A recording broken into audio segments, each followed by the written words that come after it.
Hi అండి. ఈరోజైతే మేము వేసిన పువ్వు తోట ఈరోజు టాపింగ్ చేస్తున్నామండి. ఈ రోజులకైతే గెలకొచ్చిందండి. తోట చూడండి ఏ రకంగా ఉందండి. ఇదైతే సీడ్ వచ్చేసి LV7 అండి. ఇది LV7 ఎందుకు వేసామంటే ఇది కొంచెం నీళ్ళు ఎద్దడైనా సరే తట్టుకుంటుందండి. రేపు పొద్దున్న ఆకు కొట్టేటప్పుడు కూడా ఒక వారం రోజులు 4 రోజులు లేట్ అయినా సరే గమ్ముని మొక్కుకొని ఉంటుందండి. చూడండి టాపింగ్ మొత్తం కరెక్ట్గా లెవెల్గా వేస్తున్నారండి. ఇది వచ్చి మేము 25, 24 ఆకులకి వెళ్ళి వేస్తున్నామండి. 28 ఆకులు 30 ఆకుల దాకా ఉంటుంది. కాకపోతే అంత టాపింగ్ అంత ఎత్తుగా వేస్తే కనుక కింద బలం సరిపోక పెద్ద పైన ఉన్న ఆకు పెద్దగా అవ్వదండి. 25, 24 ఆకులకి వేస్తే కనుక దిగుబడి బాగుంటుంది.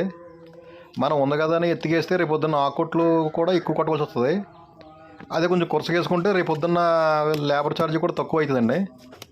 ఆకులు త్వరగా అయిపోయే అవకాశం ఉంటుంది. ఇదిగోండి జిడ్డు ముందు అయితే ఒక బిందుకు వచ్చి ఒక డబ్బా పోస్తున్నామండి.